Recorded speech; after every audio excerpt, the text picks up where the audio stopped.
What's up, everybody? Today on the Locked On Vikings podcast, we're continuing to profile possible head coaching candidates. We got DeMeco Ryans. We're going to deep dive here on the show. Can't wait. Ooh-wee! You are Locked On Vikings, your daily Minnesota Vikings podcast, part of the Locked On Podcast Network, your team every day.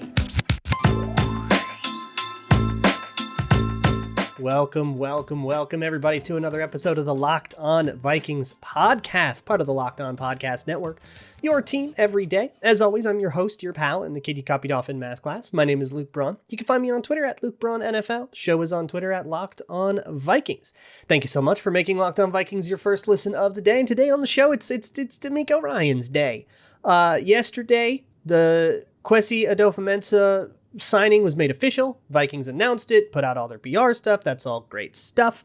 And so now we can kind of move forward and start to think about what sort of team Kwesi's going to build. And interview requests are going to come in, but they have already interviewed some. One of them is DeMeco Ryans. Now, with Kwesi, I kind of mentioned this yesterday, the two names that I've seen suggested the most, I haven't seen a lot that's like verifiable about like these are front runners for the job. It's just a lot of people kind of saying, hey, this is a connection, and that kind of makes sense.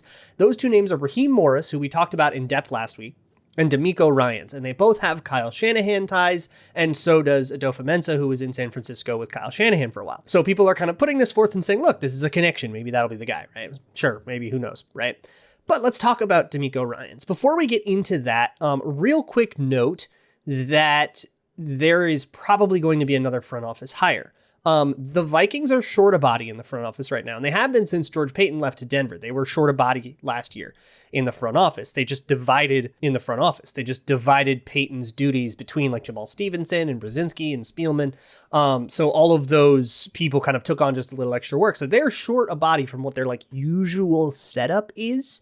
And that probably means, and there has been reporting to this effect, that they are going to hire an assistant GM, which is what Paton's title used to be the assistant to, or not assistant to, but the assistant GM alongside the right-hand man, or woman maybe, so to speak, with Kwesi Adofo-Mensah. Catherine Raîche's name has been brought up in that conversation. I don't know. I haven't really been able to find anybody like verifiably saying sources tell me she is a candidate for this. It's a lot of people, again, just kind of saying, hey, that's an idea. They seemed to like her a little bit. And somebody edited the Wikipedia page and a lot of places ran with that. Whoever it is, it'll be interesting. And we'll maybe go back to some of the GM research we did before Kwesi was hired to see if we can't get a sense for that. So that's really interesting. But right now, I want to talk about DeMeco Ryans. And first, let me just give you the quick lowdown on how he got into coaching. So DeMeco Ryans was a player, longtime Houston Texans player, played a little bit with the Eagles as well. And on the Texans, I want to take you specifically to the lockout year in 2011. You remember the players were on strike, and they didn't do like any of the offseason activities that year. So, and this is by his own telling, it was kind of on the players to go get ready in an unofficial capacity. They kind of had to do as much training camp as they were able to do, as organized as they were able to be without actual official activities because they were kind of on strike, but they still had to like practice and be in shape because they were still intending to play that season. So a lot of Houston Texans players kind of got together and did a training camp on their own with no coaches. And DeMeco Ryans, one of the leaders at the time, kind of got to helping players and developing them and kind of saying, this is what you should do. And why don't we drill this and stuff like that. And he says that's where he got the spark, when he was sort of pseudo coaching during the lockout on, unofficial fields and unofficial practices. He kind of got the spark and he was like, wait, I think I actually really like this. So his career ended, I think, around like 2014, maybe 2015, with a couple of knee injuries. He went into media for a year, and then he was like, I don't like this. And then he called up Kyle Shanahan. Now, Kyle Shanahan was, I believe he was on those Texans teams with Gary Kubiak. And DeMeco Ryans also talks about Gary Kubiak's influence on his coaching style and how he wants his style to be like Gary Kubiak's. That's probably going to sound really good to people in the Vikings organization who worked with Gary Kubiak and, for all intents and purposes, had a great relationship with him until he decided to retire. It seemed like that was always a really amicable thing. People really liked Gary Kubiak in the building and really miss him. And I think a big part of that was that Gary Kubiak was always a big players coach in his day. He was very much like he would connect with his players very well. And the way that DeMeco Ryans puts it, he treated the players like adults. And he said, he treated us like men, so we played like men, is the way that he put it. And that is what he really liked about it. It was a very respectful way of going about things. And I think that happened in Minnesota too. I'm sure you could ask a lot of players that played under him here, and you'd get similar answers. And so DeMeco Ryans really liked that and said, okay, someday I'm going to be a coach. And he really wanted to be a coach. And I'm going to be a coach like that. It kind of shaped his style. So he gets into his first job under Kyle Shanahan, who's part of that whole crew, working under Robert Saleh. I think he worked under Dan Quinn for a while. So his first coaching job is as defensive quality control coach for Kyle Shanahan, who was in Houston at that time. And even though DeMeco Ryans was a defensive player, still got to know Kyle Shanahan and stuff. And they got a relationship. And so when it was time to coaching, there was a job there for him. And how that stuff all went.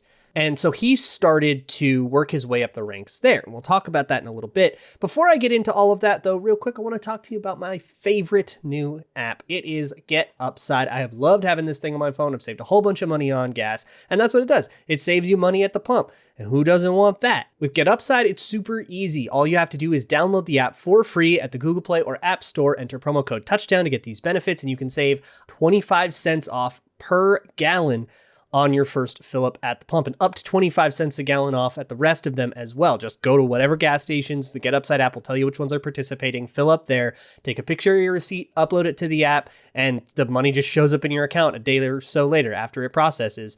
And then you can just deposit it however you want. You can do direct deposit into your bank. You can do like an Amazon gift card if you'd rather do that. Whatever you want, however you want, no catches. That's it. Promo code Touchdown at the Get Upside app at the App Store. You can just save money at the pump. Who doesn't want that? Go get on it. Do it now. Do it. Oh my God, now go do it now. Oh my God, go now. Do it now. Go. Once again, thank you so much for making Locked On Vikings your first listen of the day. Hey, check out the Peacock and Williamson podcast, especially during Super Bowl week. They're going to be on the ground at the Super Bowl. Super exciting stuff. So go check those guys out. Get your daily dose of NFL news as well as just Vikings stuff. But let's pick it up with DeMeco Ryans. We left off. He had just taken a job with San Francisco as defensive quality control coach. 1 year of that, he becomes inside linebackers coach. He is that, I think, for 4 years until he takes just this last year defensive coordinator job after Robert Saleh leaves to coach the New York Jets. So as an inside linebackers coach, I think his big claim to fame would be Fred Warner. You would credit him with being the position coach that developed Fred Warner into the superstar that he is now. Got a big old extension, that whole deal. And I think as a position coach, he really impressed Kyle Shanahan. Kyle Shanahan has all sorts of things to say about DeMeco Ryans and how cool DeMeco Ryans is and how he's going to make a great head coach. Like, he will wax poetic if you ask him. And part of that is the way that he also connects with players. He's a little younger. He can really connect with them. He can really work with them. And I think that's where DeMeco Ryans gets his kicks. He's saying, give me a player and let me figure out how he can become his best self. And look, if you talk to coaches, and I can't exactly go talk to NFL coaches, but if you ask like high school coaches or people who coach like more as a side thing, or people who coach for the love of it, what they love about it is that kind of like, give me a 16-year-old kid with potential and let me, help him realize that potential. And that's kind of the beautiful thing about coaching that really gets people to just fall in love with it. And I think there's something beautiful to that. So he grew up under Robert Saleh as his defensive coordinator, and Saleh grew up in the Seattle system under Dan Quinn. So that's kind of the tree here. So this is a Pete Carroll tree hire. This is that cover three, that really aggressive cover three. It has morphed a lot over the years. It's not the same spot drop zone stuff that we saw from Seattle, weirdly not that long ago, but we saw like everywhere else that kind of sort of took the league by storm until wide zones started to really attack it and stuff. And then now we're kind of, what we're seeing everywhere is the Saban, the match and stuff. And cover three in this Pete Carroll system and its brethren and its family of systems has morphed into this weird amalgamation of some concepts from that old system and some concepts from new systems and some matching with it. And it's kind of zone match, but sometimes it's just man match. And sometimes it's just running like Rip Liz, Nick Saban stuff, if you know what that means. It's this weird monster that has sort of evolved differently everywhere else.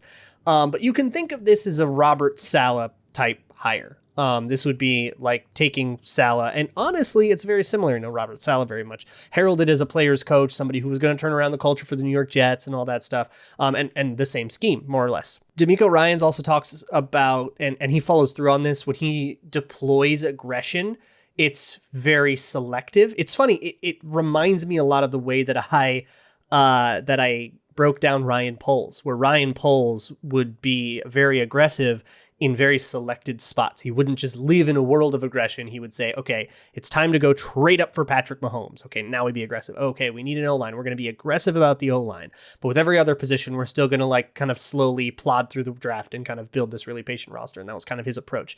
And DeMeco Ryans seems to have a very similarly selectively aggressive approach, where we're not gonna blitz all the time. It's not gonna be like how Todd Bowles lives, but it's gonna be, we're gonna send a pressure on obvious passing downs, and we're gonna send a pressure when we know we can't get smoked by a quick pass, quick out flat when the hot route isn't necessarily there. We're gonna deploy our blitzes at a smart time, and I think that's good. And it's also just good. I mean, this is not an experienced candidate, so it's good to see some evidence that he can think in the broader context of the game instead of just thinking, okay, when we see nub tight end, this is how we're going to attack it. When we see this protection, this is how we're going to attack it. When we see, 2x2, this is the coverage we're going to call.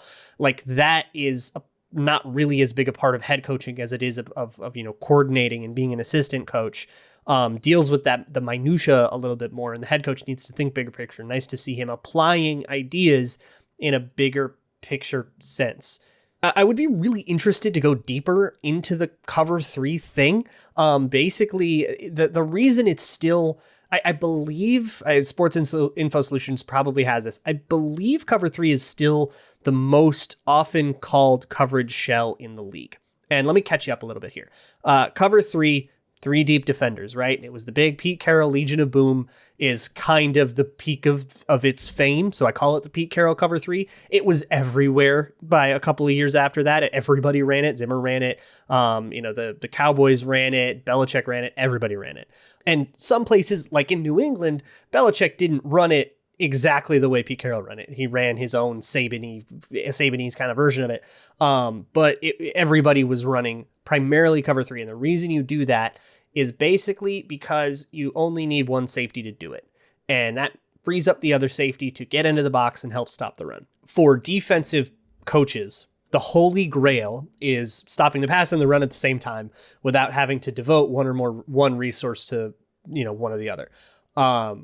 Essentially, if you leave 2 high safeties, you're going to have a way easier time defending the pass, but you've taken a player out of the box, it's going to be harder to stop the run. And some coaches will choose to live like that and say, okay, then we'll work to stop the run. We'll find a way to get that gap back. We'll, do a weird run fit thing. We'll use a lever defender. We'll scrape exchange. We'll stunt the front is one way that people do it. Those are all really football-y terms of ways to adjust your run fit so you can kind of cheat and get a gap back is the way that it says. But essentially, if you're one man down, to make one guy cover 2 gaps and sort of scheme your way out of that problem, so that way you can focus resources on the pass. And some coaches choose the other way. They say, we're going to focus resources on the run, and we're going to focus our scheme after that on defending the pass. And that's what cover 3 was, where it was a lot of zone and kind of dropping back quarterback's eyes, go try to pick it off. This was Richard Sherman's claim to fame, right?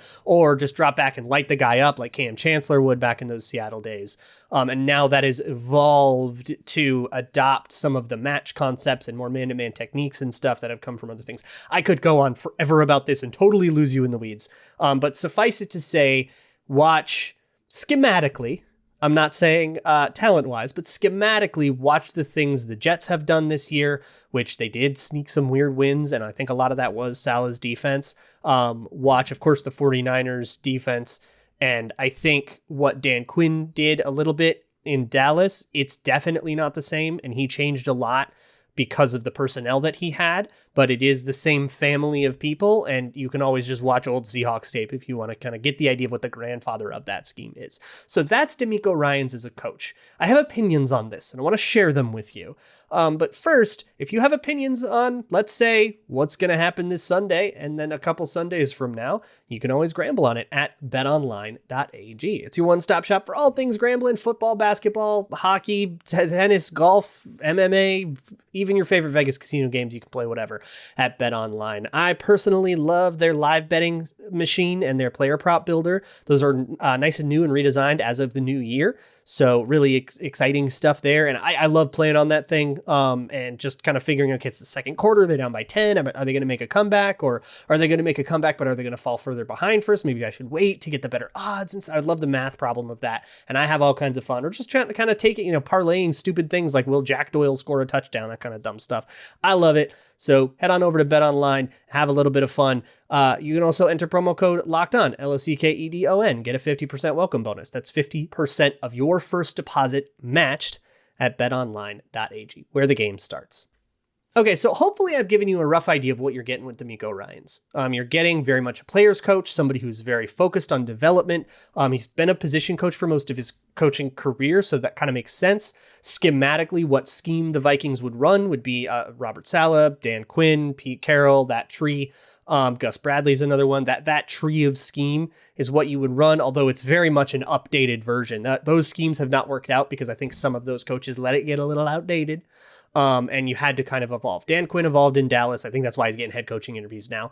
But DeMeco Ryans is running kind of a new age, new era version of that, which is probably closer, or one of these is going to be the future of Cover 3. Whichever one does better, everybody's going to copy, and that'll be the future of Cover 3, the next evolution on top of Pete Carroll's stuff. So that's what we're getting, right?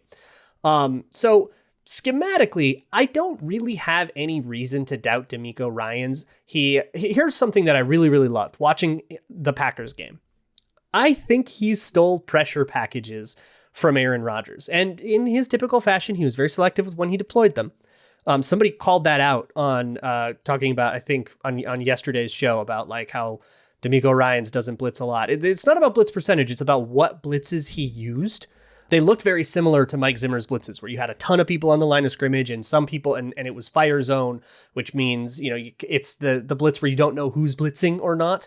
That sort of style. And I think some of them were actually like the architecture of them was very similar, maybe even the same as some that Mike Zimmer used to slow down Aaron Rodgers earlier this year, which is great. That's fair game and you love to see it. I love a little copycat. And if you're going to copycat anyone versus Aaron Rodgers, it's Mike Zimmer, who's one of the only people who's ever been able to limit him like repeatedly. So that's great. Schematically, I mean, he's not like, he doesn't have this reputation as this total whiz kid like Jonathan Gannon does or anything like that, but I don't need that. That's fine.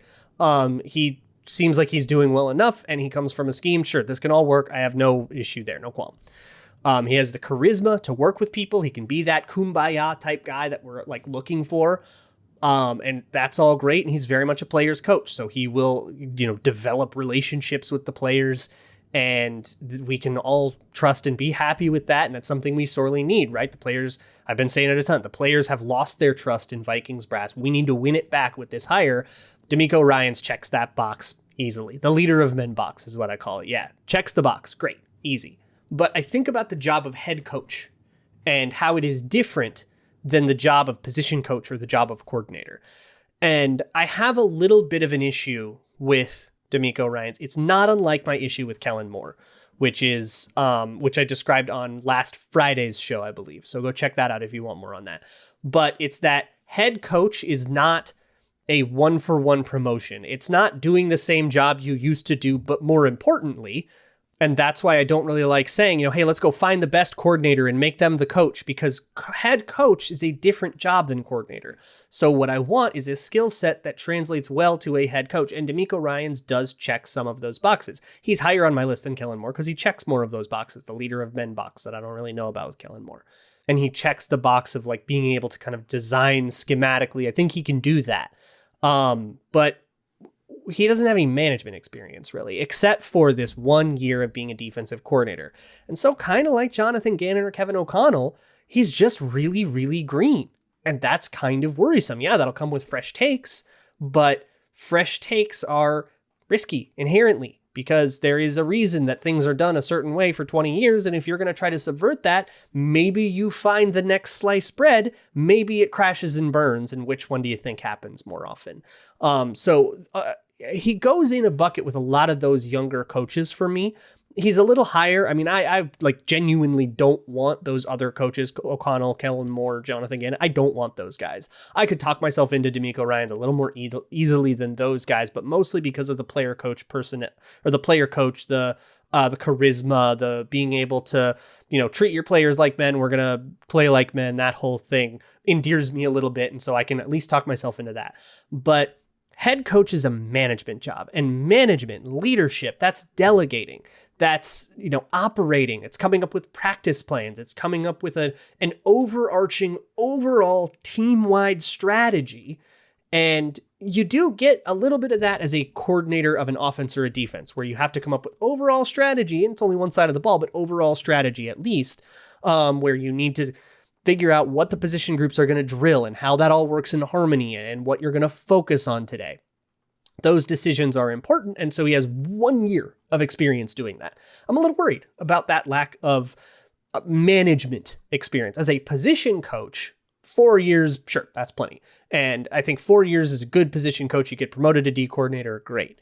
But I'm a little worried that he might still need to be a D coordinator for a few more years to kind of wet his beak on the management side of things, the overall big picture operation side of things.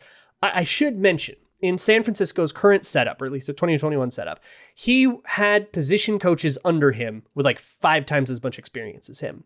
And I think that cuts both ways. It's great because that's a weird ego dynamic, and being able to successfully manage it, which I think he did, is a good thing. That's really awesome. But that's also a lot of hand-holding help for a young guy. And is he ready?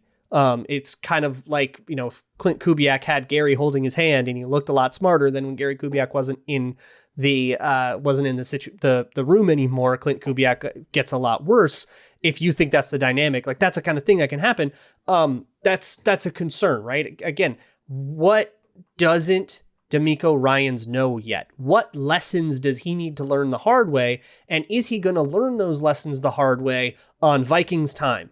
By losing Vikings games, by, wasting moments of Justin Jefferson's contract or whatever, big overarching doomsday clock you want to put on it. How many lessons is he going to learn that a more experienced coach would already know that waste the time of players who don't have a lot of time, as much as he will connect with those players and stuff? I mean, look, last time we had like a true players coach was Leslie Frazier, and that didn't go great. And you could honestly argue that for a lot of the time, Mike Zimmer was that as well, until he totally lost it at the end. The other concern that I have, and it's the one I've kind of been talking about, but I think it takes a backseat to this concern after doing more research. I'm going to sort of adjust my take on it. I've been talking a lot about conservatism, and especially defensive coaches. Now, we've talked a lot about what about a defensive offensive coach, and what I say is, look, everybody comes up on one side of the ball or the other. There's very few people that work on both sides of the ball. And the scarcity of that is actually part of why I like Raheem Morris so much, because he has worked on both sides of the ball. But that's really, really rare. Everybody's going to come up on one side of the ball or the other. And that means they're going to have to know how to hire for the side of the ball they do not know. And that's another thing. I don't think we have any reason to think that DeMeco Ryans really knows about that at all. He's kind of just been working up the ranks, learning how to better himself, but he hasn't really been in, hiring rooms like Raheem Morris has. And so the reason this brings me to the conservatism thing is because what we think of when we think about a defensive coach is we think about conservatism. We think about Mike Vrabel punting on 4th and short.